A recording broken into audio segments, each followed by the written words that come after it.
Elle s'appelait Ariana. Son destin était plus que tragique.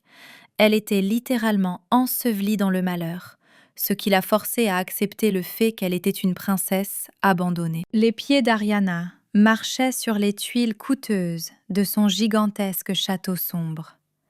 Elle ne voulait qu'une chose, sortir d'ici à tout prix. Elle attendait justement ce qui la sauverait, la sortirait de cette obscurité, apporterait un rayon de soleil dans sa vie, quand elle pourrait à nouveau se brûler les yeux de lumière. Et soudain, c'est arrivé. Un inconnu lui a tendu la main. L'obscurité s'est presque complètement dissipée. Main touchée, obscurité et lumière. Comme si la lune et le soleil créaient une incroyable éclipse, de telles rencontres sont aussi rares que les anneaux de feu dans le ciel. Et enfin, lorsqu'elle pourra rencontrer celui qui la sauvera des abysses, elle repartira avec de la gratitude dans le cœur. C'était un homme merveilleux, Joseph, qui avec beaucoup d'ardeur, lui saisit la main et la porta à son cœur. Tout brillait autour, mais juste avant l'arrivée de ce type, tout allait mal, comme elle l'avait dit plus tôt. Il y a 5 ans, notre héroïne a été soupçonnée d'un crime très grave dans le royaume, et le roi lui-même est venu à la réunion. Tous les spectateurs l'ont accusée. Chacun l'a injuriée des dizaines de fois et lui a souhaité le pire résultat possible. Mais tout ce bruit n'a alors pas dérangé Ariana. Avec un sourire sur son visage, elle leur a répondu que tout cela n'était rien et n'avait aucun sens, ce qui ne valait pas un centime. De nombreuses personnalités importantes étaient présentes à cette réunion, et aucune n'a pu défendre l'héroïne. L'empereur a demandé encore et encore, mais la réponse était la même, ce qui, bien sûr, n'a pas plu aux gens derrière. Il s'est avéré qu'elle est accusée de l'assassinat de son frère et prétendant au trône, Charles. Elle n'a pas admis sa culpabilité. Et de plus, elle a compris que l'empereur comprenait qu'elle n'était pas impliquée dans cela. Elle restait tout aussi calme et retenue. Aucune excitation n'était visible dans ses yeux, puisqu'elle ne se considérait pas complètement coupable. Notre Charles, qui était un proche prétendant au trône, aurait donc un peu rattrapé Ariana. Ils n'ont pas réussi à s'entendre. À un moment donné, il est devenu trop agressif. Les plats ont volé dans des directions différentes et les soucoupes en cristal se sont brisées en petits fragments. Il était très en colère contre Ariana parce qu'elle avait espéré toute sa vie la gentillesse de l'empereur. Mais il ne pouvait pas le supporter. Pendant ce temps, l'empereur la regardait avec déception. Les plaintes du public affluaient contre lui pour que l'héritière reçoive une punition digne. Des vagues de boue la recouvrirent les unes après les autres, et le roi continua d'être déçu. Déçu que son prétendant préféré se retrouve dans une situation aussi difficile. C'est à de tels moments qu'elle réalise dans quel but elle a essayé tout ce temps, ce qu'elle voulait réaliser. Sa mère ne s'est pas distinguée par sa gentillesse et a dilapidé tout l'argent d'Ariana avant de mourir. Le frère mourut rempli de haine, accusant sa mère d'être responsable de la mort, et l'empereur la quitta sans remords. Elle ne comprenait pas ce qu'elle avait fait de mal, pour quelle raison elle vivait sa vie, ce qui lui avait été donné. Et pourtant, ils ont commencé à la haïr. Elle a toujours voulu devenir une fille et une sœur fière, afin que sa famille puisse la regarder et dire le plus sincèrement. Elle s'est entraînée dur pour suivre ses frères, qui pouvaient les dépasser à tout moment. Eh bien, il n'y avait personne de son côté. L'empereur a examiné toutes les accusations et a décidé de rendre son verdict. Elle a été condamnée à être déchue de son titre de princesse pendant 2 ans, ce qui est une bonne chose. Mais ce n'était pas tout. Désormais, elle doit aussi travailler dans les endroits les plus sales du palais pendant la privation de son titre. L'empereur décide de lui demander si elle voudrait dire quelques derniers mots. Elle réfléchit à la demande. De façon inattendue, il lui posa une telle question. Elle aurait dû y penser. Elle espérait vivement bénéficier de conditions de vie décentes pendant ces 2 années. Ces mots ont été suivis d'une réaction ultra rapide de la part du public, qui a recommencé à lui verser de la pourriture et de la saleté, comme si elle était l'assassin de centaines ou de milliers de personnes. C'était un fardeau pour elle d'écouter ces absurdités. Et ces absurdités de gens qui n'ont aucune idée de ce qu'il y a dans l'âme d'une beauté. Eh bien, le moment est venu. L'empereur a donné l'ordre aux gardes d'emmener le criminel en prison. Même dans une telle situation, elle était calme. Les gardes la traînaient en prison et elle n'avait aucune raison de s'inquiéter. Mais un gars parmi la foule ne lui a pas donné la paix. Elle la regardait avec arrogance, comme s'il avait vu ce qui l'attendait. Chris croisa les bras au niveau de la poitrine, la regardant de haut. On aurait dit que tout le monde attendait ce moment où elle cesserait d'être une concurrente dans la bataille pour le trône. Elle, plus que quiconque, comprit qu'elle ne pouvait pas lui dire un mot, car elle avait besoin de restaurer son titre et de quitter le palais. Et soudain, au milieu d'un silence de mort, ce salaud parla. Il décida, comme tout le monde, de se moquer d'elle, l'appelant pauvre Ariana. Il parlait avec un tel plaisir que personne d'autre dans la salle ne criait. On avait l'impression qu'il était impliqué dans le crime. La fureur s'enflamma en elle. Son regard ressemblait à celui d'un prédateur qui attraperait le cou de son ennemi à tout instant. Elle ne toléra pas ces terribles paroles adressées à elle et arracha l'épée du fourreau du garde. Mais ce monstre n'avait peur de rien. Il continuait de sourire avec une certaine jubilation. Lorsqu'elle posa la lame sur son cou, le temps s'arrêta. Ils étaient littéralement de l'autre côté. L'empereur leva la main et une aura dorée apparut autour d'elle, émettant beaucoup d'énergie. Après l'intervention de Sa Majesté, la lame tomba avec fracas au sol, ce à quoi s'attendait exactement ce salaud de Chris. Les gardes venaient de se réveiller. Mais si cela n'avait tenu qu'à eux, ils auraient poignardé Chris sans penser aux conséquences. Et il ne fit que jubiler, disant aux gardes de s'éloigner pour ne pas gêner ce spectacle. Elle-même a dû plier les genoux. Les gardes du corps lui ont tordu les bras pour la menotter. Un autre ordre de l'empereur pour qu'ils éloignent enfin ce fauteur de troubles. Et elle en était très en colère. Elle a réussi à comprendre qu'il avait prévu tout cela depuis longtemps et que tout s'était déroulé comme prévu. Mais elle s'est comportée comme une idiote. Eh bien, en partant, il ne lui souhaitera pas tout le meilleur. Il attendra avec plaisir qu'elle revienne. Ouais, avec un gâteau et une bougie. Elle se tiendra à l'entrée du palais. Elle regarda derrière les portes qui se fermaient pour le revoir. Chris. Eh bien, il était le seul à se lever et à regarder à travers cette brèche. Sa joie ne connaissait pas de limite, et elle fut vaincue. Après un certain temps, on lui a donné des vêtements qui ressemblaient davantage à un sac de pommes de terre. Les menottes ont été retirées, et elle a été relâchée dans sa nouvelle maison. Elle a été poussée par un gars des gardes. Même les gardes du corps la détestent. Comme c'est dur de tolérer les pitreries de ces imbéciles. Avec un sursaut, elle réalisa qu'ici, personne ne se sentirait désolé pour elle, et ne l'attendrait avec un dîner chaud, seulement de jolis chevaux. Elle ne pouvait pas croire que pendant 2 ans, elle devrait vivre, passer la nuit, manger et boire dans les tables. Même les gardes se réjouissaient d'elle, affirmant que même ici, elle pouvait régner comme une véritable impératrice. Les menottes lui serraient fermement la main. Elle se frottait le poignet et essayait de se calmer, se mettant de bonne humeur. Notre Ariana se pose la question de savoir à quoi sert cette garde. Comment gouverner ici? Par qui? À en juger par le plafond, la princesse n'aura pas chaud ce soir. Et il y aura toujours quelqu'un qui volera parmi les chevaux. Mais tout à coup, quelqu'un entra dans l'écurie, à contre-cœur, où marcher lui était un fardeau. L'étranger s'est avéré être un vieil homme, un certain chef du village, qui a donné son premier ordre pour qu'elle apporte de l'eau. Il lui semblait qu'elle savait d'avance que tout se passerait ainsi. Après tout, la famille impériale change rapidement d'attitude. Elle a finalement reçu l'eau qu'on lui demandait, mais elle doit encore tout mettre en ordre. Il y a quelques jours, elle était aimée de l'empereur. Mais maintenant, elle nettoie les écuries et aide toutes sortes de canailles. Ariana a tout fait pour être reconnue, a accepté toute gentillesse selon ses mérites, pour que chacun ait confiance en sa réputation. Mais qu'a-t-elle obtenu le jour du procès? Tous ses efforts valaient le fait que ce jour-là, elle se trouvait absolument seule, face à une foule d'animaux prêts à la mettre en pièces. Elle comprit que Chris serait très heureux de la voir ici, dans de tels haillons et avec un balai à la main. Le temps passa, et la lune remplaça le soleil dans le ciel, de nombreuses étoiles recouvrant le plafond sombre. Lors de la réunion, elle a demandé qu'on lui donne au moins un lit normal, mais qu'il écouterait. Soudain, on frappa à la porte, et, surprise, elle demanda ce qu'il y avait là. Il s'avère qu'ils lui ont apporté le déjeuner, même s'il ne semble pas que les meilleurs chefs du palais aient travaillé dur dessus.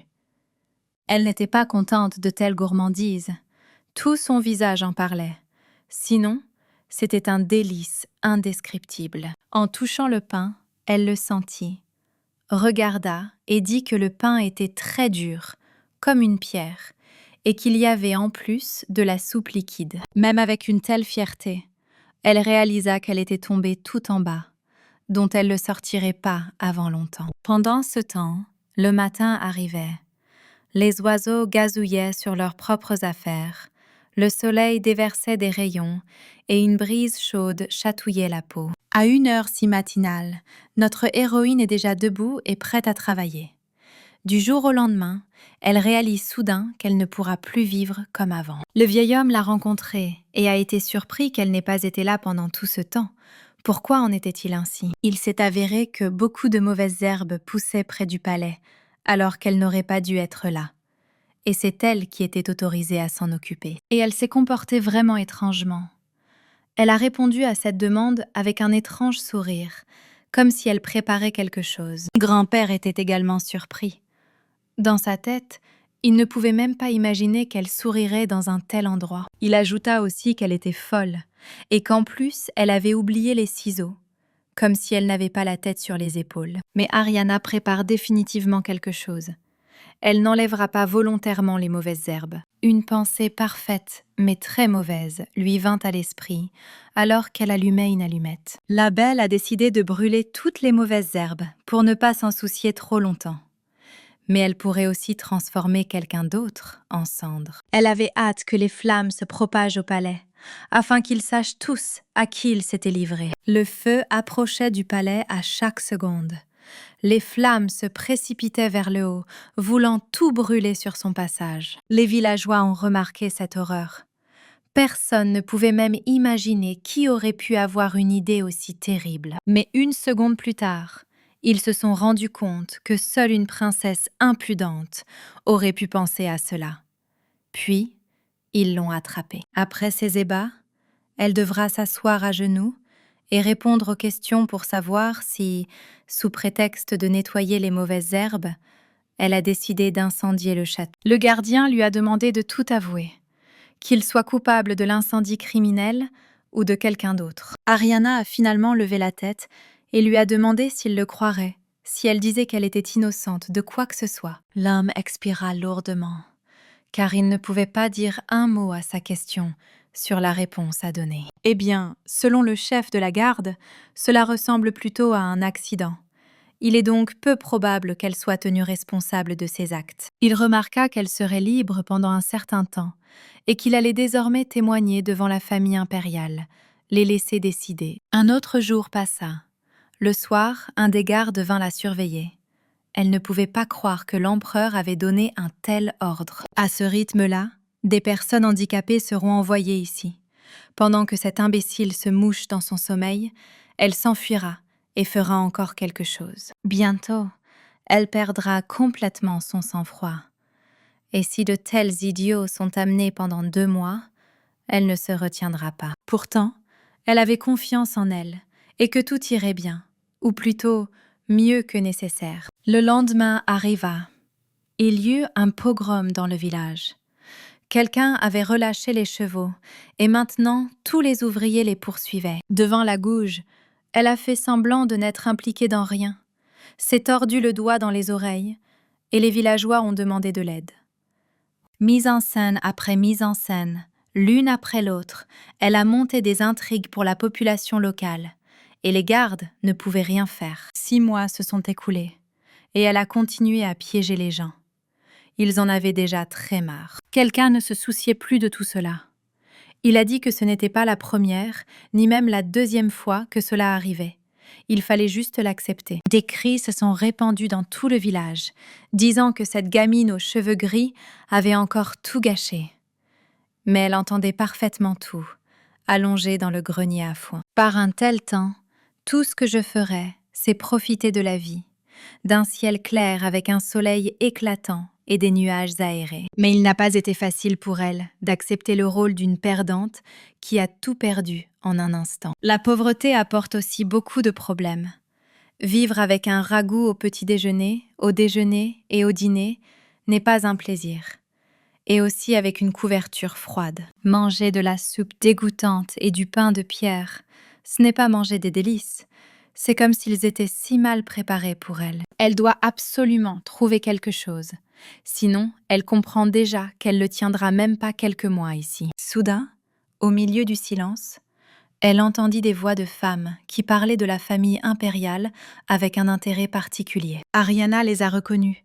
Ce sont les servantes qui travaillent au palais, et donc elles en parlent. L'une des servantes a mis son doigt sur sa bouche et a demandé à la seconde de garder le silence sur ce qui se disait, tandis que l'héroïne se rendait compte que même à l'extérieur du palais, il y aurait des ragots. Elle parvint à comprendre qu'elle pouvait utiliser cela à son avantage.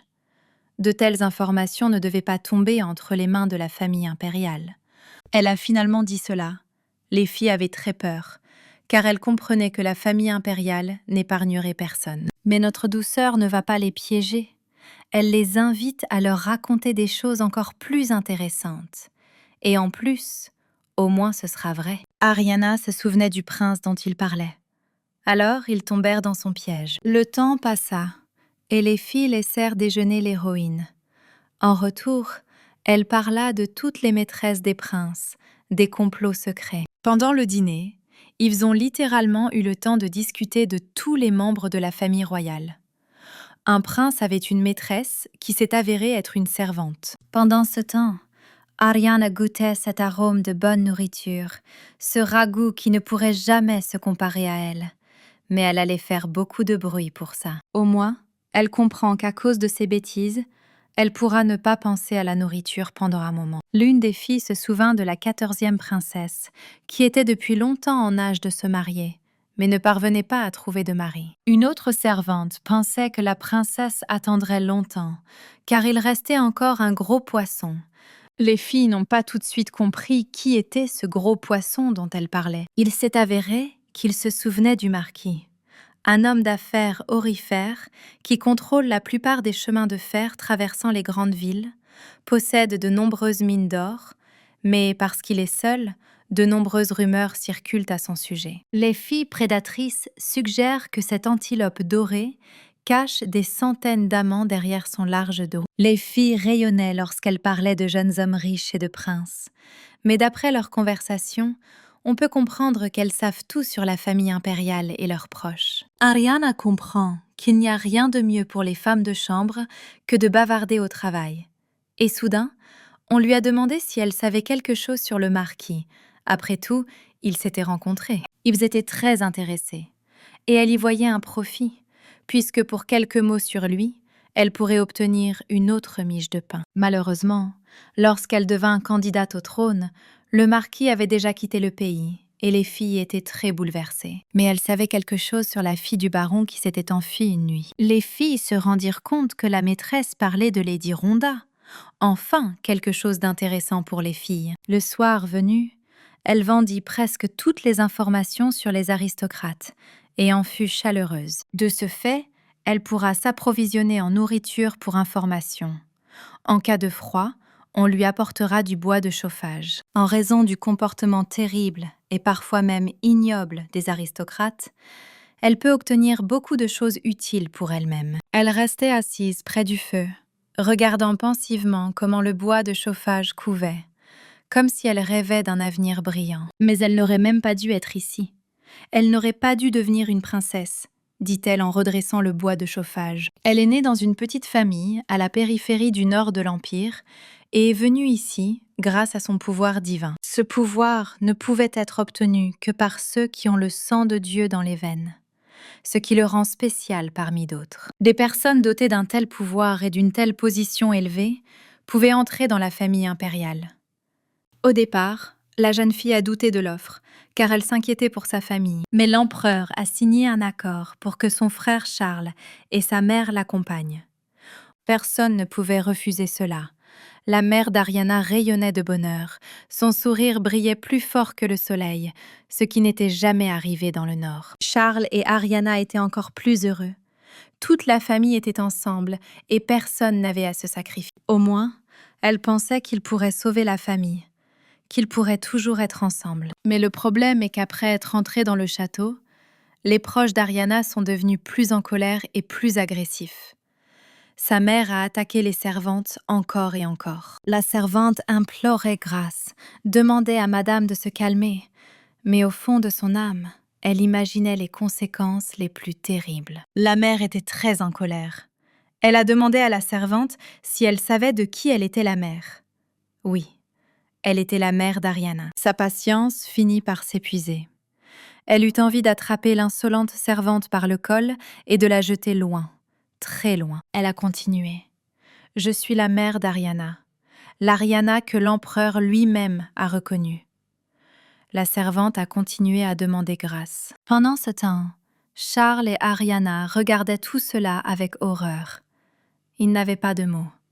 Comme s'ils ne l'avaient jamais vue aussi effrayante, en colère et agressive auparavant. Ils ne pouvaient rien faire pour calmer la plus jeune. Ses yeux naturellement verts la regardaient avec une telle lourdeur. Le frère comprit qu'il valait mieux qu'il ferme la porte, qu'il valait mieux qu'elle ne voie pas cette horreur. Ariana elle-même a été très surprise, voire choquée, puisqu'elle n'avait probablement jamais vu sa mère ainsi. Et Charles non plus n'a pas pu accepter cela jusqu'au bout. Il a dit qu'Ariana n'était pas venue depuis si longtemps, et puis elle a vu cela. Elle a attrapé la manche avec sa main, disant que tout allait bien.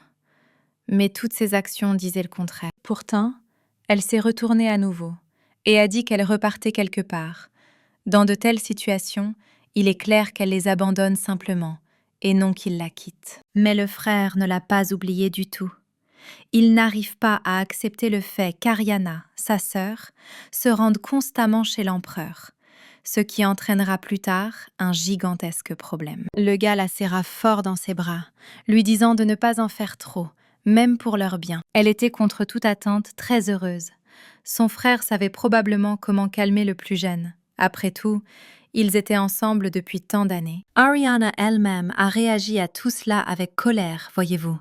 C'est trop étrange pour elle. Ils se saluèrent pour se dire au revoir. Mais quelque chose dans cet au revoir ne semblait pas normal. Pourtant, Charles a enduré la plus grande douleur de toute la famille. Il a serré sa sœur dans ses bras pour une raison. Il voulait qu'elle reste avec lui. Son visage était trop triste. La tristesse l'envahit. Ses yeux verts n'avaient pas cet éclat, et lui-même comprit qu'à ce rythme, Ariana les quitterait.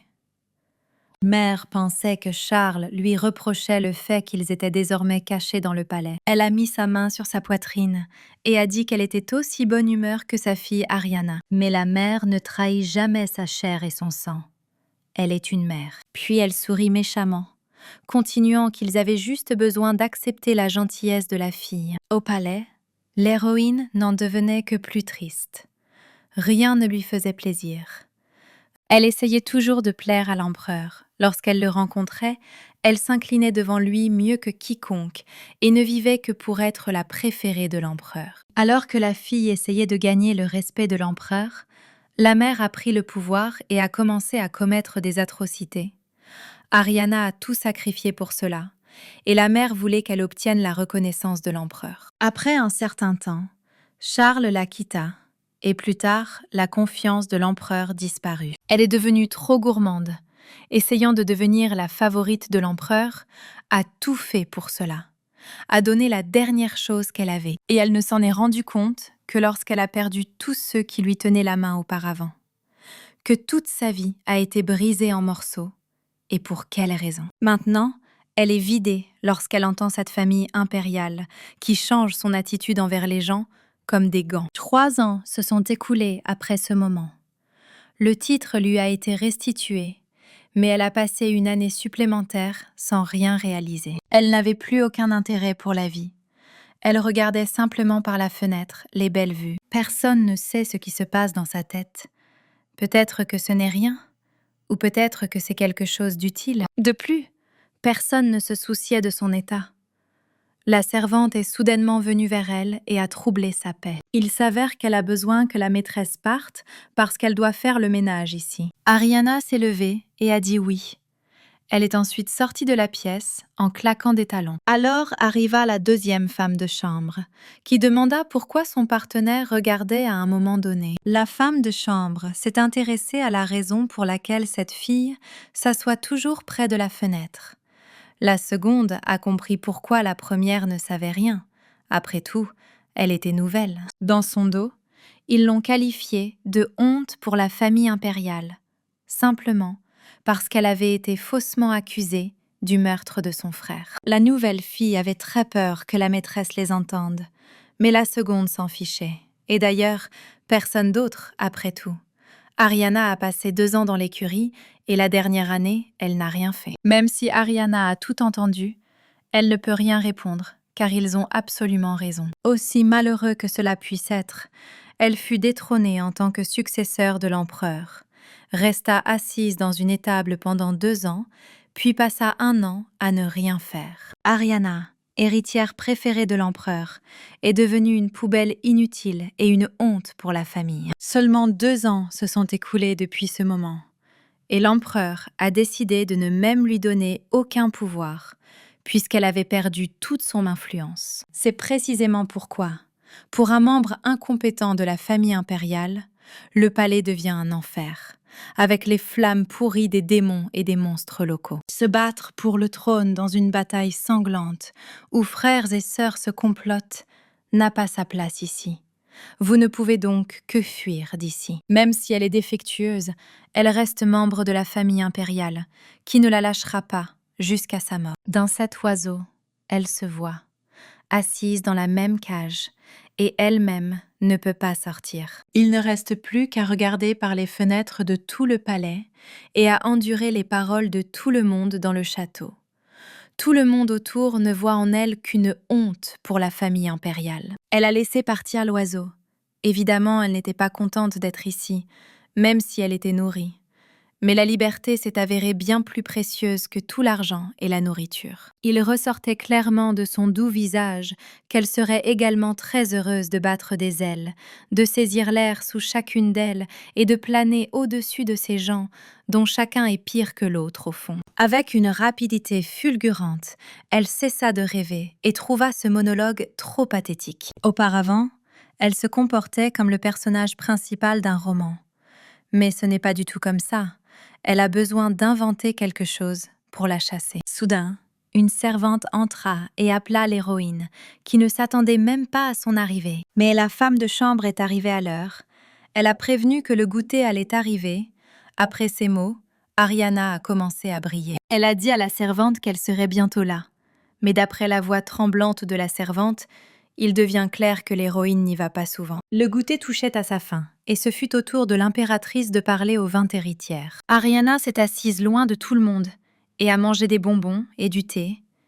Il n'y avait aucun bruit de sa part. Par hasard, elle a touché les mêmes biscuits que l'autre sœur voulait prendre, et c'est ainsi que leur collision s'est produite. Même à celui qui la détestait, elle a essayé de demander pardon, mais elle a seulement retiré sa main, démontrant ainsi sa haine pour elle. Après que le titre ait été restauré, elle a commencé à aimer moins cet événement, car il s'est avéré que les frères et sœurs n'ont fait que trouver divers surnoms. La sœur Redneck était indignée d'avoir touché le cookie et a demandé au serveur de le changer rapidement. Ariana était encore plus indignée.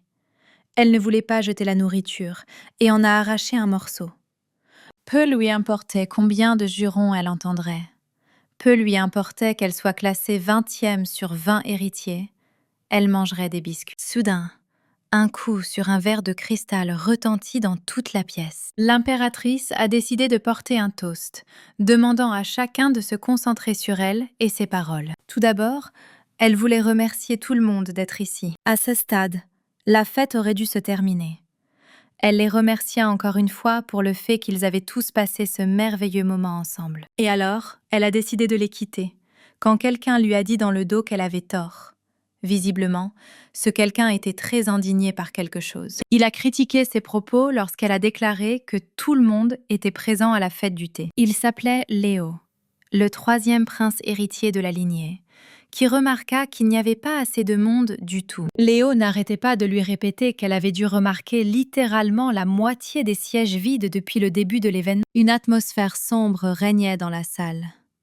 Deux personnages très importants pour l'Empire se sont affrontés. Toutes les personnes présentes ont compris que Léo avait un pouvoir énorme, qui fluctuait entre les places dans le classement. Personne n'avait auparavant osé être insolent envers l'impératrice, et elle-même ne pouvait rien lui dire. Mais notre héroïne remarqua cette atmosphère oppressante qui détruisait son appétit en 1000 morceaux. Soudain, il baissa son regard lourd vers Ariana. Il décida donc de mentionner qu'il assistait toujours à ce genre d'événements auxquels certaines personnes ne participent pas. Elle était irritée par ce contact visuel, qui mettait sur elle le plus de pression. L'impératrice baissa la tête, montrant que Léo allait trop loin et se comportait de manière inappropriée. Et d'une voix lourde, elle l'appela par son nom. Elle remarqua que ceux qui ne venaient pas étaient probablement très occupés. Tout le monde avait une bonne raison. En tant que frère, Léo devait les comprendre. Il fit un signe de tête à l'impératrice en réponse. Il n'aimait définitivement pas sa réponse. L'impératrice décida d'agir avec sagesse. Sans répondre à Léo, elle froissa la robe dans ses mains. Elle regarda autour d'elle, sourit et remercia, disant qu'elle serait la première à partir et qu'il se reverrait au dîner. Son adversaire a perdu dans cette bataille, et les voix inintelligibles de ses frères et sœurs se sont fait entendre dans la salle. Léo était complètement ridiculisé. L'impératrice était beaucoup plus calme, et les frères discutaient de sa défaite en marge. Il se souviendra longtemps de ce goûter. Pour lui, c'était un festin de merde, où tout le monde s'efforce de prendre plus de cuillères. Plus tard, ils diront qu'il faisait semblant. Immédiatement derrière lui se trouvaient ses pions, qui suivaient leur maître Léo à chaque pas pour se cacher derrière son dos. Une des sœurs s'est moquée du comportement des pions qui suivaient Léo. Ces gars à table sont également tombés sous son attaque. Soudain, l'un des requérants s'est levé de son siège. Il était visiblement en colère.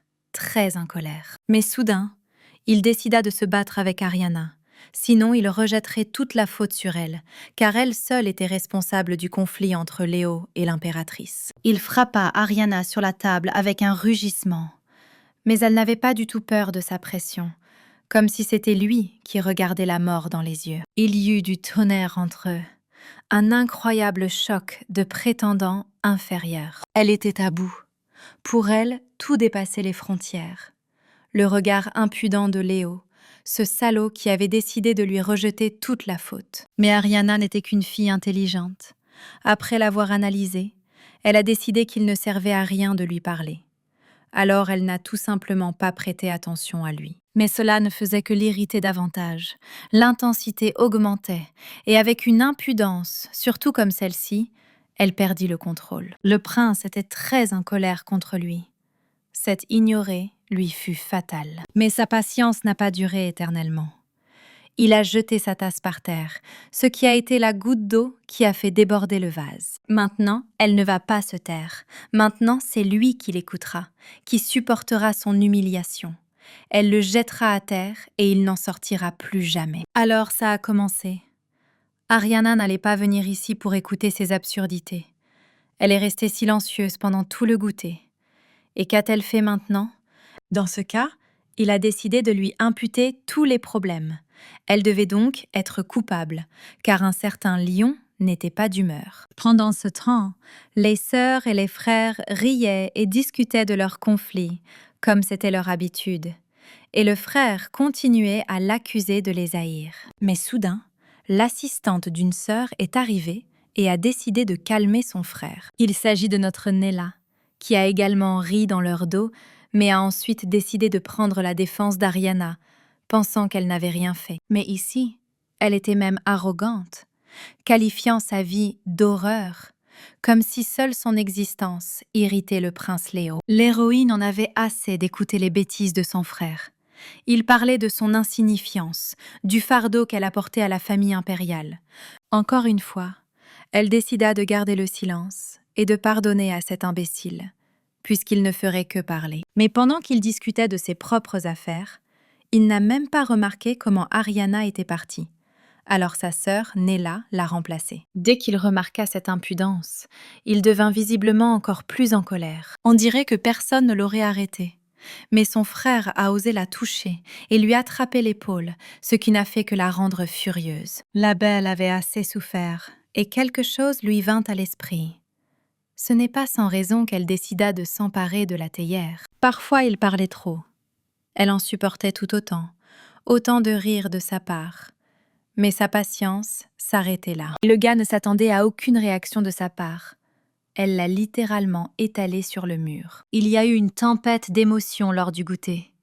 Ariana a finalement arrêté d'écouter des bêtises et y a également répondu. Le frère s'est avéré être un vrai faible.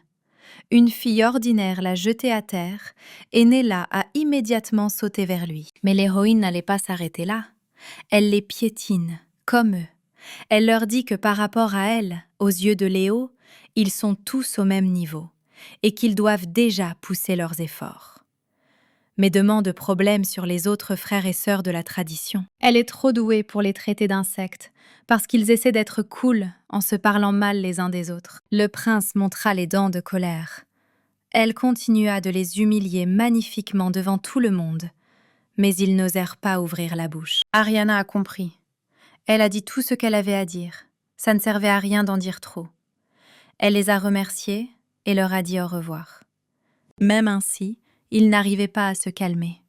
Le sale prince se leva, traitant l'héroïne de folle. Il ne voulait pas admettre qu'elle partirait d'ici. Mais pour une raison quelconque, sa voix tremblait beaucoup.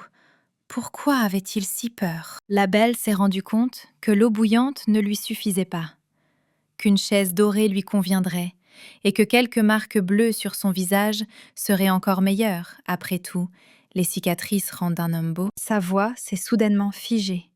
Sa vie avait déjà défilé devant ses yeux à plusieurs reprises, et pourtant, elle était une fille incroyablement forte et belle. Le gars l'a finalement eue pour sa longue langue. Il n'osait même pas s'attendre à ce que cela puisse lui arriver aujourd'hui. Mais Ariana ne se souciait pas de ses paroles. Elle faisait ce qu'il voulait.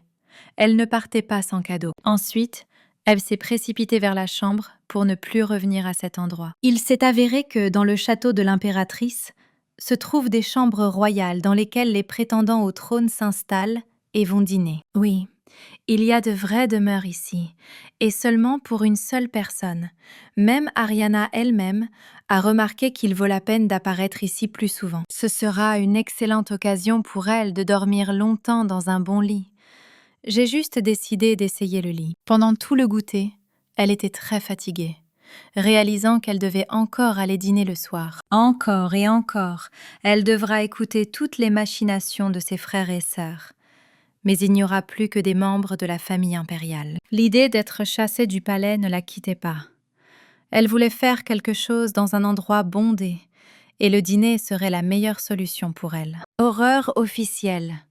Il s'agit d'un événement marquant, où sont présents non seulement des membres de la famille impériale, mais aussi des aristocrates célèbres. En prévision du dîner, les invités rayonneront de joie et roucouleront doucement entre eux. Mais dès que le corps d'un membre de la famille impériale apparaît dans l'un des couloirs, son appétit disparaît instantanément. Pourtant, elle a une chance de chance. Si les soldats la sauvent, alors elle pourra au moins survivre. Et plus tard, je la jetterai moi-même, puisque je me suis déjà déshonorée 2 fois. Dans le tel cas, il donne une seconde, mais dernière chance. Mais même si vous n'avez pas de chance, ce sera bien mieux que d'écouter tout ça une seconde fois. Ce plan est pour elle la dernière solution à tous ses problèmes. Plus personne ne la dérangera. Mais elle avait peur que ça fasse mal, très douloureux. Elle toucha son cou et sentit ce fardeau. Il est bien plus douloureux d'admettre que l'on est dans une cage, avec un réseau d'épines qui s'enfonce profondément dans la peau. Elle ne peut pas rester ici longtemps, mais elle devrait tout préparer pour la honte de la famille impériale. Mais soudain, le rugissement des pas de quelqu'un s'est propagé à travers la pièce. Ariana en a été très effrayée. Il ressort immédiatement des chaussures qu'il était un bel homme, mais qu'il a perdu dans la chambre de la détestée Ariana. Cela surprendrait tout le monde. Le marquis, incroyablement célèbre, dont tout le monde parle avec tant d'inquiétude, se trouvait dans la même pièce qu'elle. Il a dit que son plan semblait tout simplement terrible. Mais ce qui était terrible, c'était la façon dont il entendait ses pensées. Elle n'avait pas dit un seul acte à haute voix. Et ce qui lui semblait encore plus étrange, c'était comment il était arrivé ici, qui l'avait laissé entrer et de quoi il parlait. Il voulait de toutes ses forces lui expliquer que ce n'était pas ce qu'elle pensait. En fait, il voulait discuter de quelque chose avec elle, et la porte d'entrée était juste ouverte. De plus, il a ajouté qu'il souhaitait depuis longtemps la rencontrer, mais qu'il n'en avait jamais eu l'occasion. Cette rencontre sera importante pour lui, et ce dont ils discuteront sera très important pour elle, je le prédis. Ariana était calme. Il lui semblait impoli de faire irruption dans une loge de dames et de ne même pas se présenter. Mais soudain, son regard a changé. Au début, elle ne l'a pas reconnu, mais on sait qui il est. Elle connaissait tous ceux qui pouvaient se promener tranquillement dans le château de l'impératrice, à l'exception d'une personne. Cette même personne, puisqu'il n'y a personne qu'elle ne connaisse de vue. Celle-ci, qu'elle ne connaissait pas de vue, était celle dont chaque servante, courtisan et femme ordinaire désirait tant. C'était l'homme riche de cet empire, le marquis Joseph, qui est l'empereur du monde des affaires. Une jeunesse inestimable. Après avoir prononcé son nom, elle se demanda aussi comment ce major était au courant de ses projets, alors qu'ils se rencontraient pour la première fois. Il a souri gentiment et a dit qu'il était incroyablement heureux qu'elle l'ait reconnu.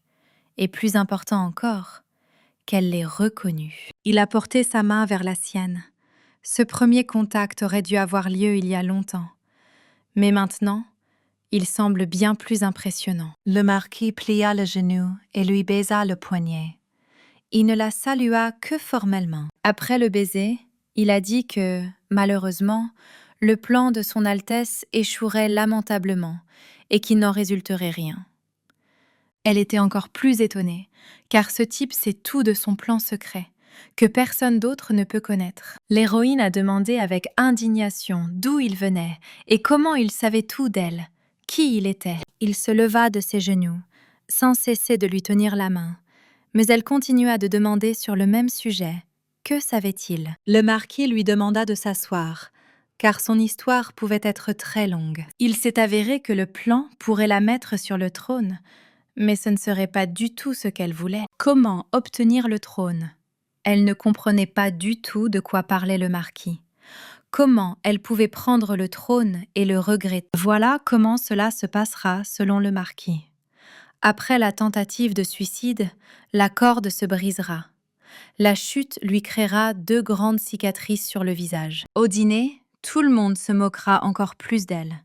Même ceux qui ont maintenu une conversation avec elle ont pris le parti des agresseurs. Puis elle décide de prendre un chemin différent. En raison de sa force incroyable, elle tuera tous ses frères et sœurs, sans le savoir de la conscience et de la pitié. Ceux qui se moquaient d'elle ont été arrêtés. Certains ont effectué des travaux forcés. D'autres ont été vendus comme esclaves. Et ce chemin épineux l'a amenée à s'emparer, littéralement, du trône. Elle a donc remporté le titre le plus élevé du pays. Son beau visage était couvert de cicatrices terrifiantes. Oui, Ariana a réussi à prendre place sur le trône. Mais combien de victimes étaient derrière elle? Combien de sang a été versé pour le trône vide? Elle a réussi à régner comme l'impératrice Ariana, pour toujours seule, dans le même confinement du palais. Le marquis lui demanda soudain si ce qu'il venait de dire était surprenant. De plus, il a ajouté que la honte de la famille impériale prendrait la place de l'empereur. Tout le pays serait surpris. Elle est restée silencieuse face à cette déclaration. Mais elle voulait dire de quelle bêtise ce fou parle. Comment sait-il ce qui va se passer dans le futur? À l'avenir, les opinions à son sujet seront partagées. Mais personne ne pensera du bien d'elle. Certains la considéreront comme l'assassin de toute la famille impériale, et d'autres la considéreront comme un tyran qui glorifiait l'Empire. Elle en avait déjà marre d'écouter cette canaille.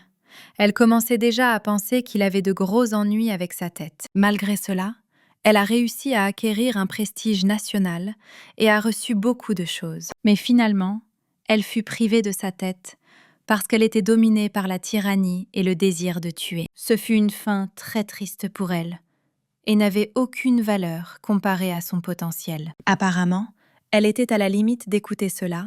Elle lui a demandé d'arrêter pour qu'elle puisse avoir son mot à dire. Ariana lui a demandé de ne plus dire de telles bêtises, qui n'avaient pas encore été vues et qui sont également apparues de nulle part, enfin, très suspectes pour elle. S'il souhaite écrire un roman, Ariana lui propose de créer une maison d'édition. Mais il ne voulait pas s'arrêter. Le marquis disait qu'il était pressé avec tout. Soudain, son regard commença à ressembler à celui d'un prédateur. Il se souvint d'une certaine technique de transmission de souvenirs. Elle en était surprise, ou plutôt, elle ne pouvait pas croire qu'il possédait une telle technique.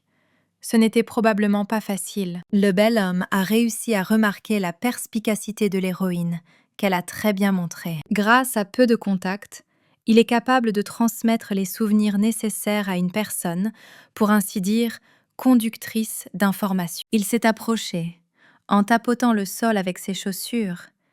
Il a dit que son histoire, qu'il avait racontée une minute plus tôt, n'était pas une fiction. Le marquis se pencha vers elle, essayant de faire pression sur elle, et lui dit que tout ce qui avait été dit était déjà arrivé. La princesse ne pouvait en aucun cas le contredire. Il a une capacité qui peut confirmer toutes ses paroles. Il était clairement content qu'elle n'ait pas donné de coup de pied, car comme avant, elle ne pouvait plus nier qu'il avait raison. Le marquis lui tendit la main et lui dit qu'il lui donnait l'occasion de vérifier ses propos. La belle sourit méchamment au fait qu'il lui offrait une telle chose et ajouta qu'elle devrait simplement y croire et lui prendre la main. Mais toutes ses intentions sont décidément pures. Dès qu'elle lui ordonne de sortir, à ce moment précis, il ne sera plus là. Mais elle ne pouvait pas dire s'il jouait avec elle, mais si elle avait juste besoin de lui toucher la main, alors il n'y avait rien à perdre, dit-elle. Dans ce cas, et là sa voix s'arrêta, une étrange aura, une étrange lumière apparut au-dessus de leurs mains. Ariana ouvrit grand les yeux, inconsciente complètement de ce qui se passait devant elle. Un rayonnement incroyablement fort remplissait la pièce. Une seule touche provoquait beaucoup d'énergie, une puissance incroyable. Après le contact, ses jambes ne la retenaient plus. Ses paupières devenaient plus lourdes, comme si elle s'endormait. Gentleman Marquis l'attrapa et pressa sa tête contre sa poitrine pour l'empêcher de tomber. Dans certains cas, il était même sûr que son Altesse voudrait connaître la vérité, ce qui se passerait ensuite après ces actes irréfléchis. Visiblement, elle était inconsciente. Le marquis l'a allongée sur le lit et a voulu que ce soit sa dernière souffrance de sa vie. Il s'est avéré que ce n'était qu'un rêve, dans lequel elle se retrouvait dans le donjon du palais. Soudain, notre héroïne se retrouve dans le souvenir du marquis Joseph, les yeux ouverts, et la scène commence. Elle fut très surprise de ce qu'elle voyait devant elle. Des murs gris, une grille d'où une lumière en forme de gaufre jaillissait sur le sol de la cellule, et elle, moralement tuée. En se regardant vers l'avenir, elle n'arrivait toujours pas à accepter le fait que cela se passait dans son subconscient. Soudain, un étrange grondement commença dans le couloir. L'Ariana actuelle remarqua quelqu'un, mais la seconde s'en fichait du tout. Le gardien a rapporté qu'il avait amené le dernier invité de la condamnée Ariana et qu'il s'était avéré être le marquis. Il a dit au gardien qu'il suffirait et qu'il n'était donc pas obligé d'entrer dans la cellule. Le gardien voulut s'opposer à lui, mais une goutte de sueur l'arrêta, comme une boule dans la gorge. Le marquis lui fit pression, lui disant de l'écouter, à quel point il était en colère. Mais l'Ariana actuelle ne pouvait pas croire que la dernière personne qu'elle avait appelée était le marquis Joseph. Pourtant, il y avait ici des oreilles supplémentaires qui entendaient tout le bruissement supplémentaire qu'elle créait. Elle se demandait de quoi l'héroïne voulait alors discuter, à l'époque où elle était en garde à vue avant sa mort. D'une voix affligée, le marquis commença à rapporter des morts par milliers. Les rebelles, par ordre de son Altesse, devaient être exterminés. La prisonnière Ariana, la tête baissée, continuait à garder le silence. Aucun mot ne lui était adressé. Telle était la pierre dans son âme. Le marquis attendit une réponse d'elle, mais reçut un silence qui durait ici depuis longtemps. Aucune méchanceté ni colère n'était visible en lui. C'était comme s'il y avait un fardeau de chagrin qui pesait sur lui, qu'il ne pouvait pas supporter, et chaque seconde devenait pour lui un supplice. Il s'agenouilla devant elle, voulait clairement dire quelque chose, mais n'en avait pas la force. Pourtant, il a commencé. Il lui a dit qu'il voulait lui parler, a fait une courte pause et a commencé à parler du fait qu'il lui avait proposé de s'enfuir. Mais qu'a-t-il obtenu?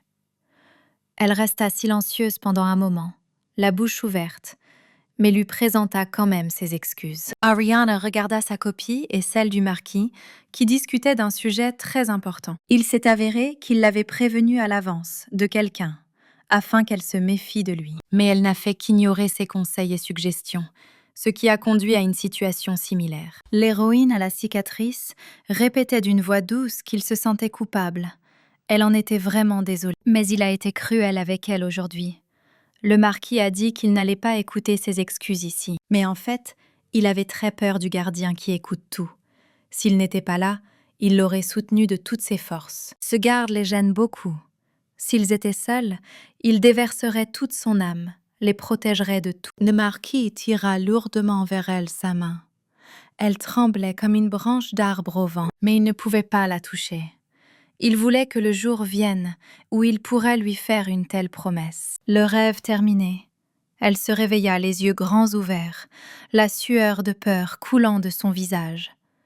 Ce fut un véritable cauchemar pour elle. Avec la même brusquerie où elle se leva, soupirant bruyamment, elle fut définitivement surprise. Le marquis lisait pendant tout ce temps un livre pour se divertir, mais put remarquer que sa princesse était réveillée. Elle parlait avec la même lourdeur que sa copie dans le rêve, de ce qu'elle aurait pu faire alors pour que tout conduise à cela. Selon le marquis, elle aurait organisé un bain de sang dans le palais, tué sans pitié ni décence, et aurait simplement tué des gens. Plus d'1 millier d'habitants innocents de l'Empire ont été tués par ses mains, qui étaient déjà ensanglantés jusqu'au coude. C'est vrai. Tout cela l'a conduite au résultat qu'elle a obtenu grâce à son initiative. Se réveillant du sommeil, heurtant son regard, elle se souvint de plusieurs de ses paroles. Il attendait avec impatience leur rencontre. C'étaient les mots dont elle se souvenait alors. Le marquis lui serra le poignet plus fort, mais elle en fut très surprise. Son désir était trop fort. Il la forcerait, envers et contre tout, à s'assurer qu'il pourrait toujours la protéger, même si cela conduisait à la mort. De plus, le bel homme voulait qu'elle écoute sa proposition. Elle s'est posé beaucoup de questions. Quel genre de proposition l'attendait? Pourquoi faisait-il tout cela pour elle? Frère Marquis voulait vraiment aider Sa Majesté à résoudre ce problème, après quoi, il a sincèrement souri. Mais elle ne comprenait toujours pas ce qui le poussait à agir pour elle. Elle se posait cette question dans son sommeil. De plus, sœur Ariana ne comprenait pas si elle était suffisamment proche pour avoir de telles conversations avec lui. Il a souri et a déclaré qu'elle avait définitivement rêvé de devenir une dirigeante exceptionnelle avant, selon elle, de frapper dans le mille. De plus, la marquise ajoutait que, si elle le souhaitait, elle pourrait pousser toute la famille impériale dans l'abîme. Dans cette quête de la couronne, elle peut toujours devenir impératrice, si seulement elle permet au marquis de la rendre heureuse. Peu importe qu'elle devienne un tyran ou une juste impératrice, il a besoin qu'elle fasse de lui son pion. Il n'y avait aucune intention cachée sur son visage, comme un véritable ange. Tout son entourage la méprise. Tout le monde la déteste jusqu'à la moelle. Et le magnifique marquis Joseph veut devenir son pion. La sœur était d'humeur au scandale. Elle lui demanda de l'écouter en l'appelant sur un ton particulier. Elle pensait voir clair en lui, pensait qu'il essayait de la tromper. Alors elle lui suggéra de trouver quelqu'un de plus stupide. Le frère a dit que dès qu'il s'est réveillé, il s'est rendu compte qu'il était dans le passé, que tout était déjà arrivé. Il lui saisit fermement la main pour la mettre en confiance. Soudain, il a commencé à parler d'un autre sujet, pour qu'elle ne le comprenne pas, ou peut-être complètement au contraire. Après tout, elle était très perspicace. La sœur était engourdie par sa dureté. Ses attouchements la ramenaient à l'époque où il y avait frère Charles, qui la serrait aussi fort dans ses bras. Mais en fait, il est important pour lui qu'elle respire, soit vivante et se tienne juste devant lui, Ce sera largement suffisant. Devant elle, il semblait perdre la tête, devenir un dangereux prédateur qui allait la dévorer. Force est de constater que cela lui fait peur. Son regard restait inchangé, comme si elle regardait une statue qui ne ressentait aucune émotion. Ariana ne comprend pas pourquoi il ne la quitte pas des yeux. Son regard la blesse mortellement. Elle sentait chez cet homme quelque chose qui se perdait en lui. À chaque seconde où elle passait du temps avec lui, elle se sentait de plus en plus mal. L'héroïne la repoussait. Il l'a ennuyée de tout son cœur. Elle ne pouvait tout simplement pas faire la même campagne avec lui. Elle lui a demandé de ne plus réapparaître à ses yeux. Plus jamais. Et plus jamais. Le marquis restait là, stupéfait par ce qui lui était arrivé. Maintenant, elle comprend qu'elle a perdu trop de temps avec ce fou. Elle remarqua qu'il faisait noir dehors depuis longtemps, que les étoiles peignaient le ciel de leur éclat, ce qui signifiait que c'était l'heure du dîner. Cela avait déjà commencé, mais elle ne pouvait s'empêcher d'y aller. Il était trop tard pour abandonner le destin. Mais elle ne sait pas du tout si l'avenir que lui a prédit le marquis Joseph est réel, s'il est un fou ou quelqu'un qui veut l'aider. Désormais, tout ce qui l'intéresse, c'est de faire face à cette situation terrifiante qui la rattrapera d'une minute à l'autre. La salle était un chef-d'œuvre de beauté, avec des lustres dorés, des motifs et une belle vue sur les étoiles de diamant. Finalement, elle entra sans créer de bruissement. Mais il y avait un véritable buzz dans la pièce. Tout le monde discutait de quelqu'un avec un zèle particulier. Les frères et sœurs discutaient à nouveau de quelque chose. Mais cette fois, quelque chose la troublait. Comme si quelque chose n'allait pas dans leurs paroles. Il lui semblait donc qu'ils parlaient spécifiquement d'elle. Mais maintenant, ils changeaient habilement de sujet pour qu'elle ne remarque rien. Ceux-ci se comportèrent exactement de la même manière, discutant d'hommes riches de l'âge qui épouseraient une princesse de 16 ans. Le palais de la famille impériale est très cruel envers ceux qui ne vont pas tout faire selon les règles. Se battre pour le trône ou déshonorer la famille, certains sont même vendus. Cette fille n'est que cela. Elle a été vendue comme une chose, même si elle était auparavant une princesse, mais pour son inaction, elle devient une paria. Ariana pense qu'il vaut mieux être vendue au prix d'une femme impériale, mais ce n'est pas si important. Quelqu'un l'a remarqué. Cet impudent n'est décidément pas d'humeur à la gentillesse. Son œil vif a remarqué que notre héroïne rampait, selon ses propres termes, comme un rat. Ce monstre s'est avéré être le même garçon en disgrâce du Tea Party, qui même ici l'a qualifié de honte pour la famille impériale. Notre esprit vif a remarqué qu'Ariana ne montrait pas son visage, ce qui signifie qu'elle comprenait sa place, mais malgré lui, tout allait mal. Elle n'aimait pas entendre ces bêtises sur la façon dont elle dormait dans une chambre aussi luxueuse. Les autres frères et sœurs mettaient également 500 chacun. La belle a pris une coupe de champagne pétillant. Elle préparait définitivement quelque chose. Et il s'est avéré qu'elle a pointé le verre directement vers son frère. Et il a tremblé dès qu'il l'a vu près de son nez. Le moment était venu de se moquer de lui. Par dépit, elle lui raconta qu'elle avait délibérément erré dans toute la salle pour retrouver son frère bien-aimé et le soigner. Elle n'a pas pensé à s'arrêter. Elle a réussi à lui dire qu'il était comme un chien occupé qui attend son maître. Il était déjà sur le point de faire exploser la tête de cette femme impudente à plusieurs reprises. Mais elle se révèle toujours bien plus intelligente que lui. Ses mains tremblaient de colère, et sa sœur Ariana continuait à boire du caviar, sans faire attention à lui. Il s'est approché et lui a demandé pourquoi elle ne pouvait s'exprimer que dans des endroits sûrs. Mais soudain, un éventail féminin apparut entre eux, ce qui arrêta leur juron une seconde. Sœur Nella, la voilà. Elle était là, loin de son frère, mais comment le conflit est apparu, elle était là. Tu vois, Ariana ne peut pas parler comme ça à son frère avec telle ou telle hiérarchie. Nella a continué à lui demander de ne pas déshonorer le nom de la famille impériale. Mais Ariana a remarqué que sa sœur commençait à beaucoup parler lorsqu'elle rejoignait son frère. Puis elle en a fini. L'héroïne a dit à sa sœur Nella, comme avant, de rire doucement dans la foule et de ne pas trop parler, donc sa bouche sentait la saleté. Les cris de fille se sont immédiatement déversés sur elle. Comment peut-elle dire ça? De quel genre d'absurdité parle-t-elle? Tout cela est notre Nella. Mais en fait, elle l'a averti de surveiller ses expressions. Mais c'était si effronté, comme si on lui couvrait la bouche avec un chiffon. Le frère l'a rassurée pour qu'elle ne se laisse pas berner par les provocations de l'héroïne. Mais ce serait la fin de son arrogance, dit le prince. Maintenant, il impose des conditions selon lesquelles elle doit s'excuser poliment auprès d'eux et tout ira bien. Mais elle déclare qu'elle n'est pas responsable de la mauvaise odeur de sa sœur. Nella était furieuse. Son visage rouge ne pouvait être caché même par un grand éventail. Mais le prince l'arrêta à nouveau. Ils dépendent déjà d'elle. Mais le frère prince a décidé qu'il était aux commandes ici et qu'il résoudrait le problème de manière indépendante, avec arrogance. Il lui a proposé de confisquer la moitié du budget. Si, bien sûr, elle réfléchit et s'excuse correctement, alors il réfléchira. Ce 5e prince est la figure la plus importante de l'infernal Infamous Third Mansion. Il lui a demandé si elle se plaindrait de sa décision incroyablement honnête. Mais cela ne la brisera pas, dit-elle. De quoi la privera-t-elle de la moitié de son budget déjà restreint? Et que fera-t-elle? Que fera-t-elle? Sa voix tremblait.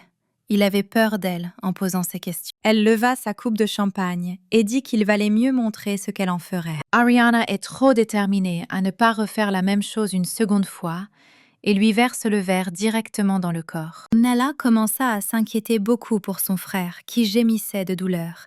Elle plaça effectivement le verre sur le plateau du serviteur et ajouta que le frère prince ne pouvait pas s'attendre à cela une seconde fois. Elle était désolée de le regarder, car une fois de plus, il était tombé dans le même piège et n'était même pas capable de réagir. Soudain, quelqu'un est intervenu dans la conversation.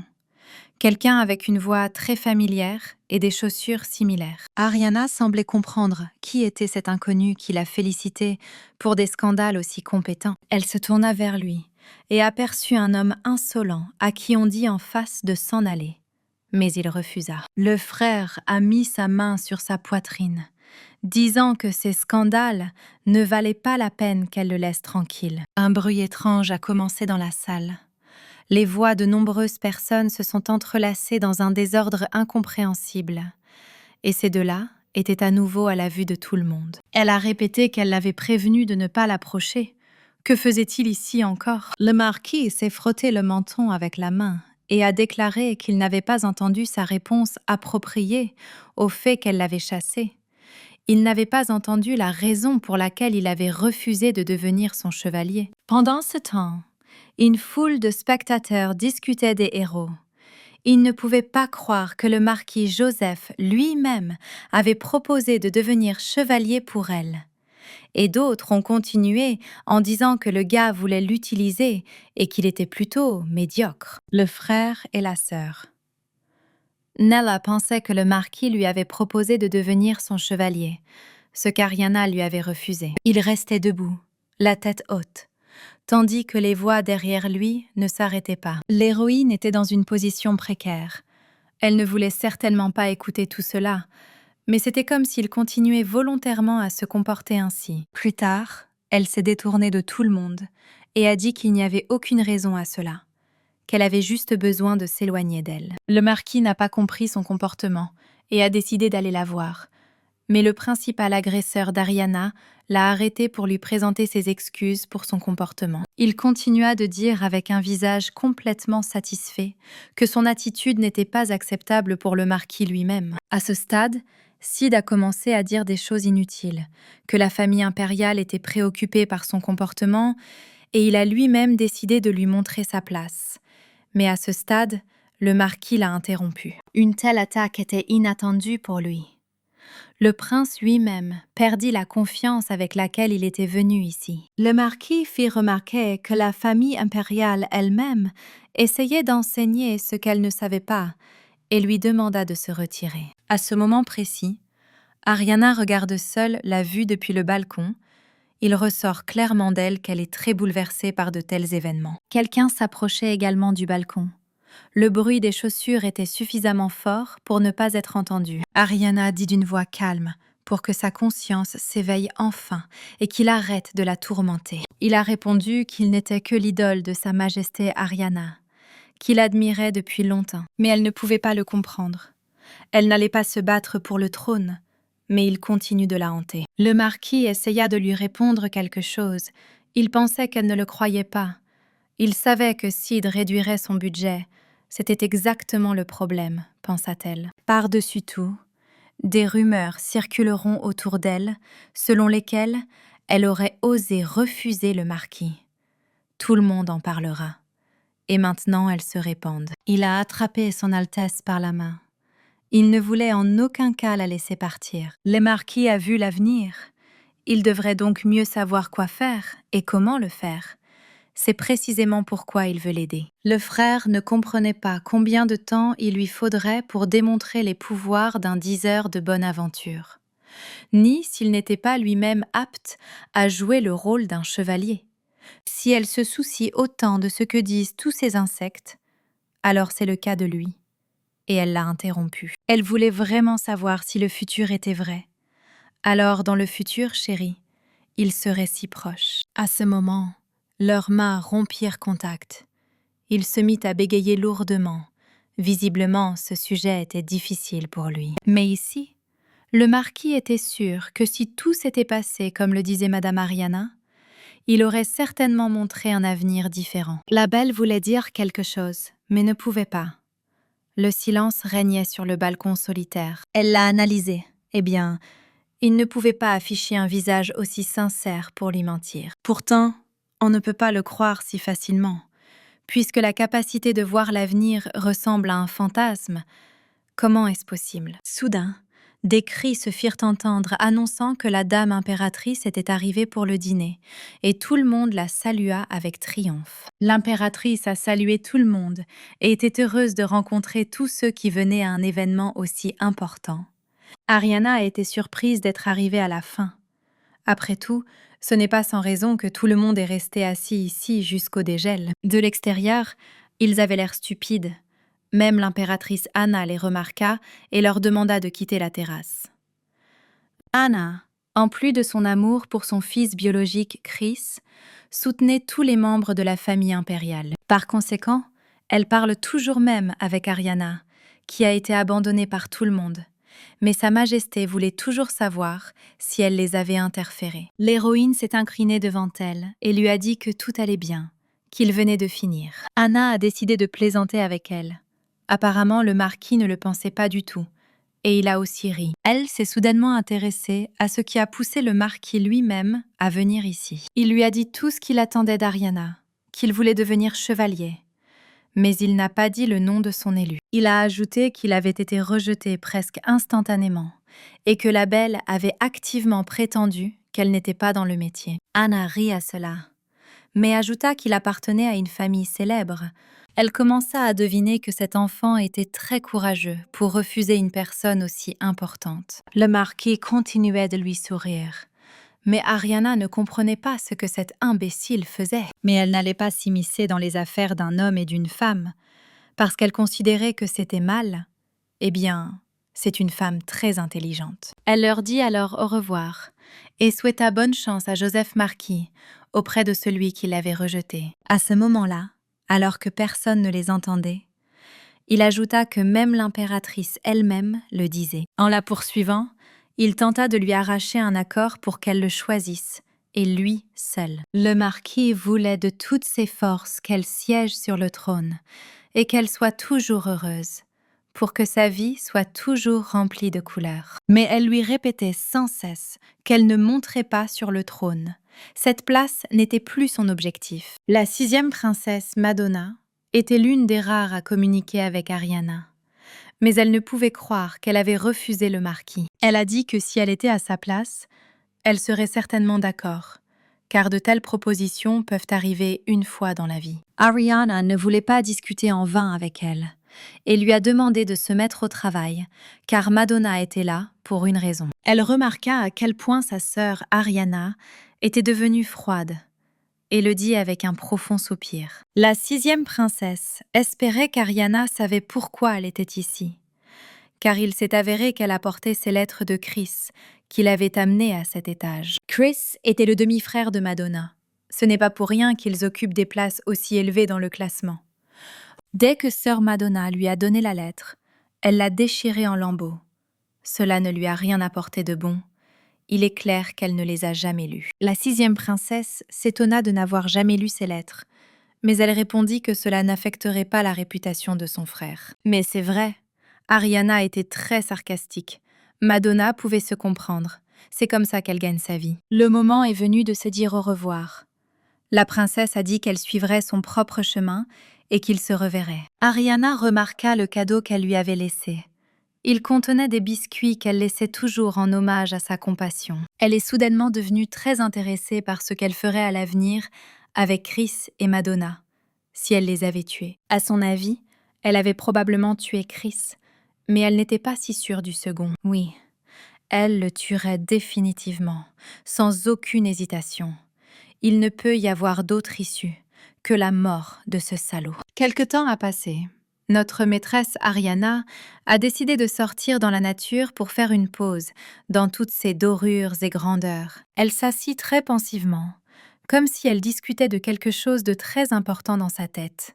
Autant de choses tournaient dans sa tête qu'il y avait d'eau dans l'océan. Elle ne pouvait pas comprendre s'il était vrai qu'aux yeux de Madonna, elle avait l'air assez stupide pour refuser une personne telle que le marquis. Bien sûr, seul le marquis subira des pertes dans le cadre de leur transaction, mais c'est précisément ce qui le rend très étrange. Comme personne d'autre, elle savait qu'il n'y avait pas de dévotion sincère dans le monde.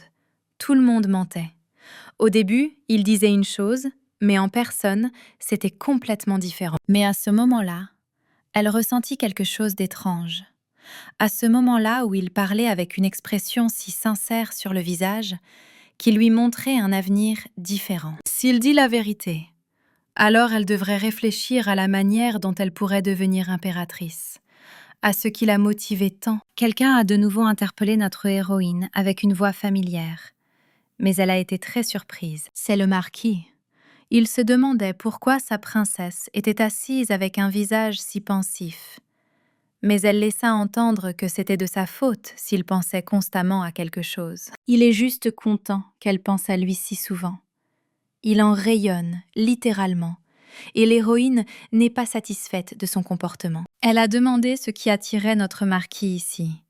Il savait d'avance qu'elle organiserait un autre événement avec sa famille. Ariana lui a demandé ce qu'il avait à voir avec ça, et il voulait vraiment l'accompagner, mais elle a refusé par tous les moyens. Il lui a rappelé que sa voiture était beaucoup plus rapide, et il a également préparé de délicieux biscuits. Le marquis fit une apparition pitoyable, en disant qu'il devrait voyager seul avec une bonne voiture et manger des biscuits.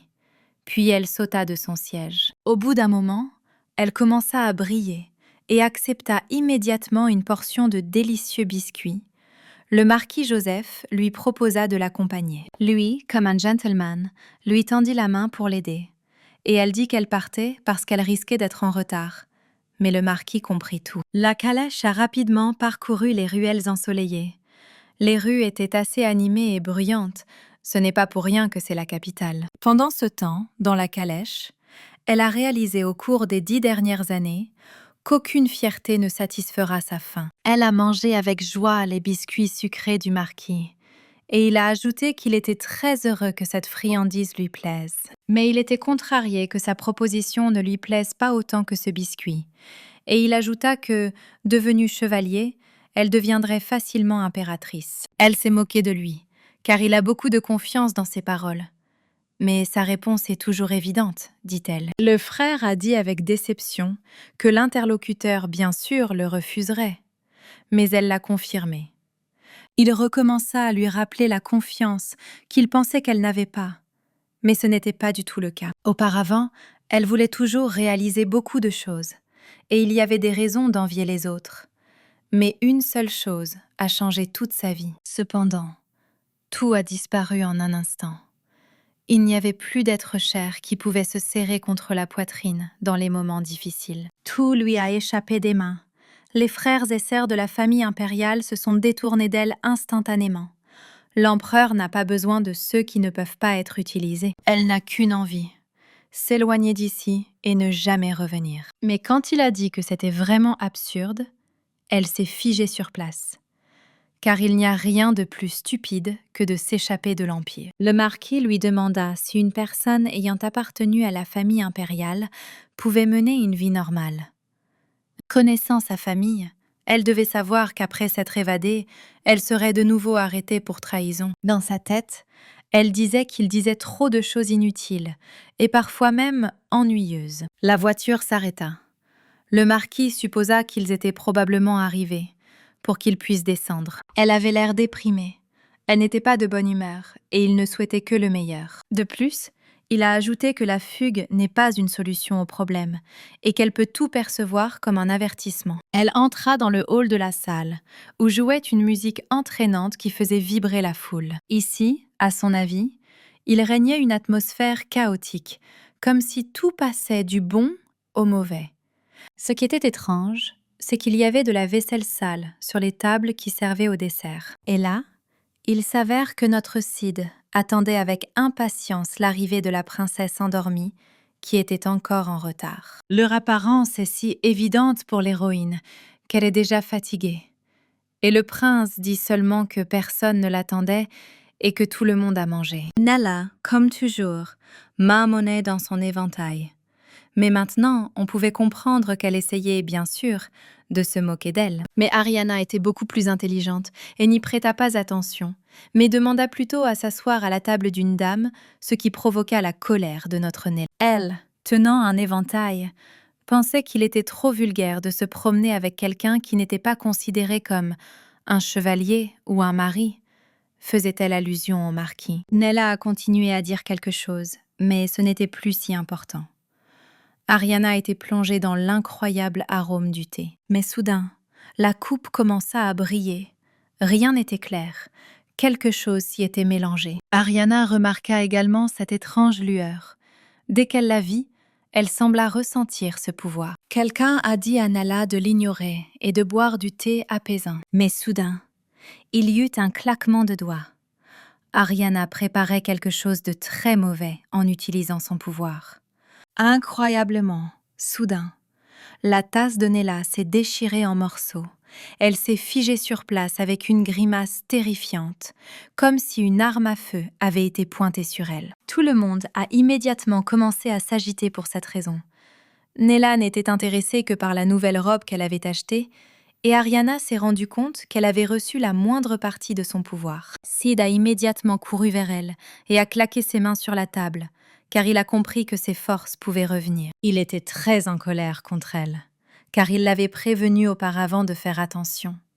Mais maintenant, elle utilisait la force contre sa sœur. Elle était fatiguée de sa présence ici, car il bavardait et parlait trop. Chaque mot de l'héroïne a rendu Cid furieux. Mais elle a ajouté que même son frère ne pouvait pas acheter une robe à sa sœur avec le budget confisqué. La belle leva la main et dit qu'au milieu du 3e manoir, c'est lui qui a le plus de pouvoir.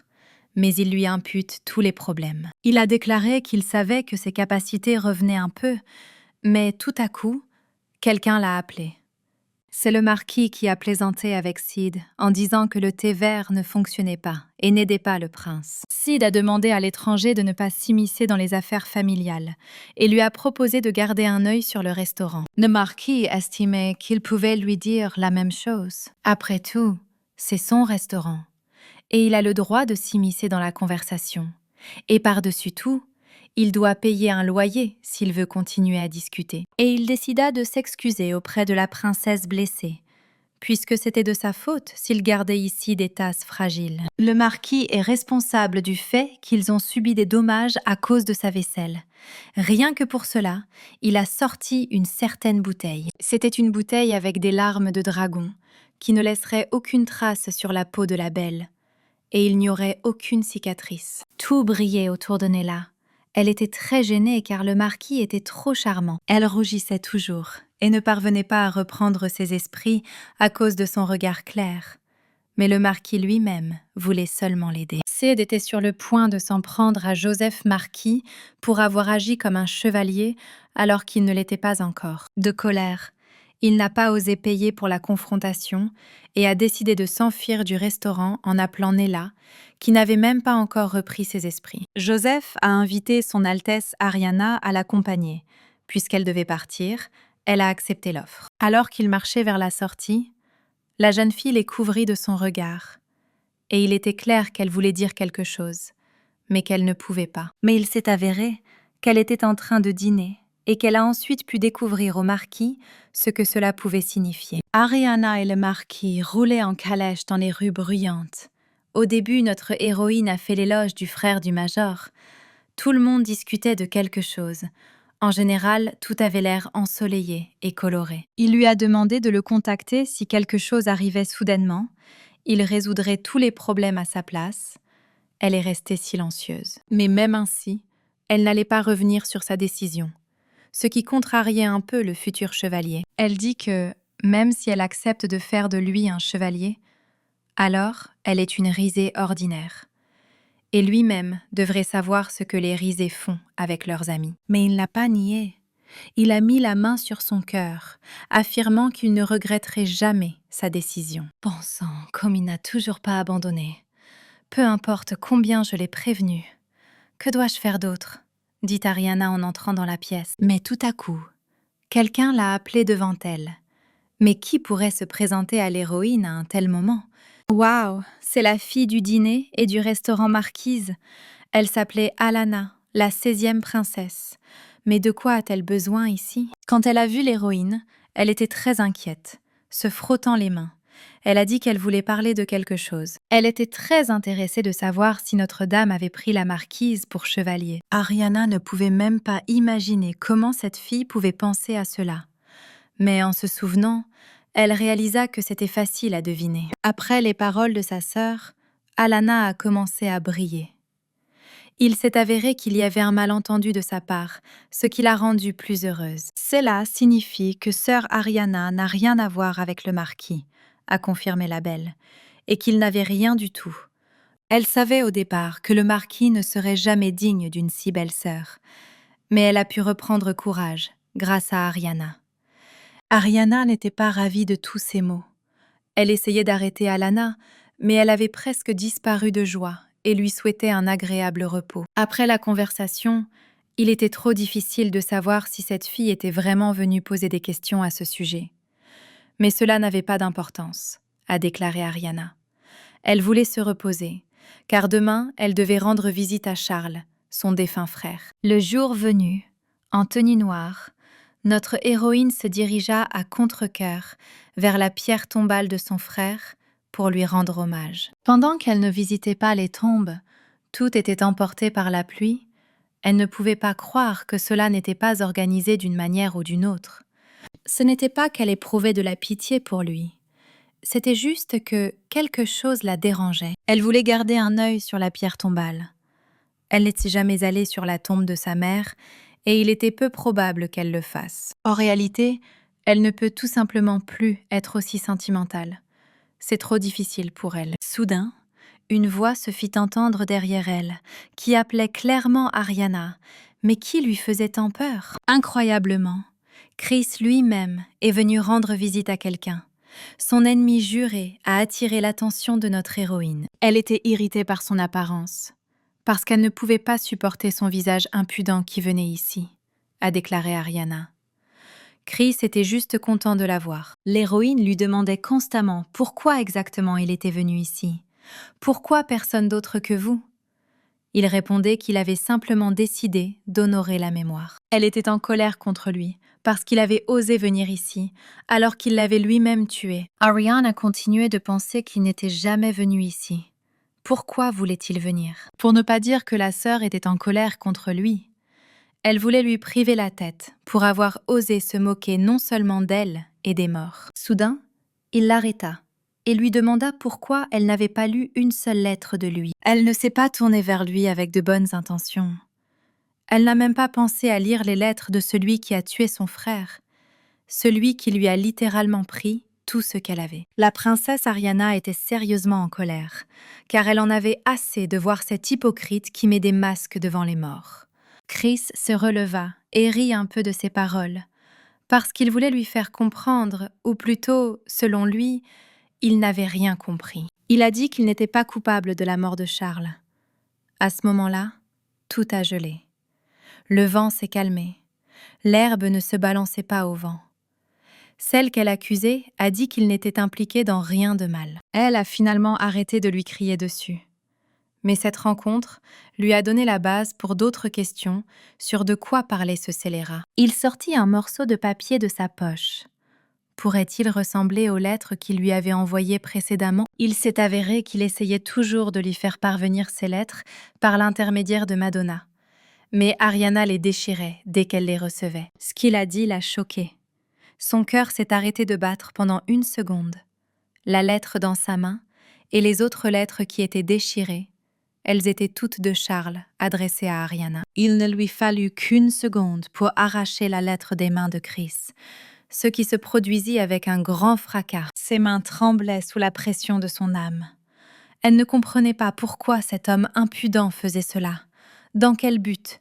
S'il mentait ou s'il s'agissait d'une véritable lettre de Charles. Chris a dit que c'était sa dernière lettre et qu'il la lirait certainement.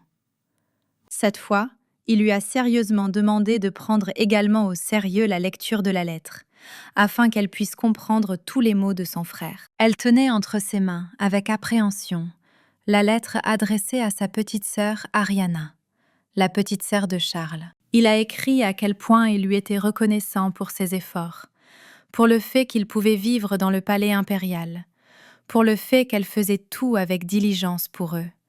Il savait, comme personne d'autre, que son talent et ses compétences pouvaient le faire. Ne soit surpassé par personne. Alors qu'elle étudiait et vivait dans la compétition constante d'héritiers plus prometteurs, Charles s'occupait toujours secrètement du plus jeune. Même s'il avait envie de courir vers elle, il la regardait et l'admirait pour ne pas la déranger. Mais un jour, il ne s'en sortirait pas. Dans le château, il était une proie facile pour les autres. Il n'était admis nulle part, puisqu'il n'était pas le successeur. Les aînés l'attrapaient toujours par le col et lui criaient dessus. Mais il ne pouvait pas se rapprocher de sa sœur, parce qu'il ne le permettait pas. C'est alors qu'il rencontre Chris, qui s'avère être un bon ami qui le protège des attaques. Il était le seul à penser que ses problèmes n'étaient pas anodins. Il discutait toujours de la manière de maintenir la position d'Ariana, mais il ne pouvait rien faire pour elle. Puisqu'il jouait le rôle de lest, même si Chris était contre, Charles décida quand même de s'éloigner d'elle de son propre chef. Il n'était pas si dur qu'il forcerait si facilement sa sœur à le quitter longtemps. Mais d'une autre manière, il ne faisait que lui causer plus de douleur et la faire se sentir encore plus que seule. C'était sa dernière phrase. Il demandait de ne plus jamais l'oublier, mais la remerciait également d'avoir essayé pour lui et pour sa mère. Il voulait prendre soin d'elle derrière l'ombre pour son propre bien. Après ces mots, elle déchira la lettre en petits morceaux sans aucun regret. Elle comprit que c'était son écriture, celle de son frère. Toutes ses habitudes étaient remarquées dans les notes. Personne d'autre ne pourra expliquer à Ariana pourquoi il lui a fait ça, ce qu'elle devait faire, ce que Charles aurait voulu exactement en la serrant si fort dans ses bras. Elle était plus sombre que jamais. Une colère incroyable la saisit, et elle posa la question de savoir qui avait tué son frère, qui avait osé s'immiscer dans sa vie. Chris a dit que sa colère serait inutile, sauf pour crier et se mettre en colère, demandant qui l'avait tué. Yves s'est approché, en disant qu'avant de partir à la recherche du coupable, elle devait reprendre la force de riposter, et que la recherche était la prochaine étape. Mais elle avait encore quelques questions. Ce n'était pas pour rien qu'elle s'approchait de Chris avec un visage si douloureux. Elle ne pouvait pas comprendre dans quel but il avait dit quelques mots le jour du procès. Mais il s'est avéré qu'il était du côté de Charles. Il sembla alors parler avec une certaine haine de la façon dont, malgré tous ses efforts, ses ailes avaient été coupées. Le prince s'est gratté la tête et a dit que c'était une raison pour la motiver, afin qu'elle ait une raison d'avancer et de se venger de tout le monde autour d'elle. Ensuite, il s'est rendu compte que cette méthode ne fonctionnait pas et l'a rappelé à Charles, qui gisait à proximité, mais il n'a pas répondu. Et Chris a ajouté qu'il aiderait à rechercher ce salaud qui a tué le frère d'Ariana. Leur rencontre soulevait encore plus de questions dans sa tête. Elle ne pouvait pas croire que toutes ces années, il l'avait si maltraitée justement pour cette raison. Pendant toutes ces années, elle était en colère contre celui qui avait tué son frère, mais elle considérait Chris comme le tueur. Et ici, il n'était pas du tout coupable. Ariana était furieuse d'être en colère et de détester un homme qui n'était pas du tout coupable. Qui est donc ce criminel qui a été le vainqueur lorsqu'il l'a retiré du jeu pour le trône? C'était certainement un membre de la famille. Qui diable était celui qui a tué son frère, qui a osé le poignarder dans le dos? Se demandait Ariana, frénétique. Ses mains tremblaient. Elle ne voyait rien devant elle. Il y avait trop de suspects. Soudain, sorti de nulle part, surgit le marquis, qui criait depuis longtemps à sa maîtresse, mais elle ne faisait que planer dans ses pensées. Elle a été très surprise qu'il soit apparu ici, et a prononcé son nom avec hésitation. Il lui prit fermement la main, disant qu'il serait très heureux d'être la raison de sa torture, mais en aucun cas. L'héroïne serra si fort le poing qu'elle fit une cicatrice géante sur sa main, ce qui obligea le marquis à lui demander de ne plus se blesser ainsi. Ariana lui a demandé s'il en avait marre de venir constamment vers une fille qui ne voulait rien avoir à faire avec lui. Il pensa immédiatement qu'elle n'apprécierait pas la réponse, puisqu'il préférerait attendre son accord. Ces mots l'ont frappé. Il lui jure qu'il n'a pas besoin d'une seule fille, qu'une seule dame est sa dame de cœur, et celle-ci est notre héroïne. Mais elle ne sait pas si on peut lui faire confiance. Il est méfiant, têtu, ne regarde personne d'autre qu'elle. Et il dit aussi qu'il fera d'elle définitivement impératrice. Si aujourd'hui elle l'accepte comme chevalier, il déclare qu'il sera très utile à son Altesse. Il lui serra la main encore plus fort et lui dit qu'il ferait tout pour elle. Que dirait-elle? Et elle pensa, si c'était la seule chance, alors. Et elle a finalement accepté. Elle a pu le surmonter. Désormais, frère Marquis pourra devenir chevalier. Après ces mots, elle attrapa le canaille par le col, se disant dans sa tête qu'il était attrapé. Pour elle, c'était une opportunité donnée par Dieu ou par la main du diable, mais elle ne pouvait plus tout refuser. Elle dit avec un visage plein de folie qu'elle deviendrait son chevalier, qu'elle l'utiliserait et finirait sa vengeance. Mais il doit se préparer à la honte. Le chemin de la honte de la famille impériale à l'impératrice de l'Empire sera, pour ainsi dire, difficile. Il était déjà trop tard pour rendre sa part. Maintenant, il a été choisi par sa maîtresse et il n'a nulle part où fuir. Il a juste commencé à rire bruyamment, comme s'il avait perdu la tête à cause de ses paroles. Quoi qu'il en soit, il s'est mis à genoux devant elle et lui a dit que sa maîtresse avait tout à fait raison. Après ces paroles, le marquis baisa la blessure de la belle avec une grande ferveur. Il a dit qu'il lui donnerait tout ce qu'il avait, mais qu'elle serait obligée d'écraser tout le monde et de grimper au sommet. Frère Marquis est infiniment heureux de pouvoir servir son Altesse Ariana. À partir de maintenant, il devrait cesser d'être aussi impudent. Elle lui fit part de ses conditions et retira sa main. Et elle a prévenu que c'était le dernier avertissement. Après une autre erreur de ce type, elle ne serait plus avec lui. Il ne lui reste plus qu'à prêter serment de chevalier pour que tout soit officiel et non verbal.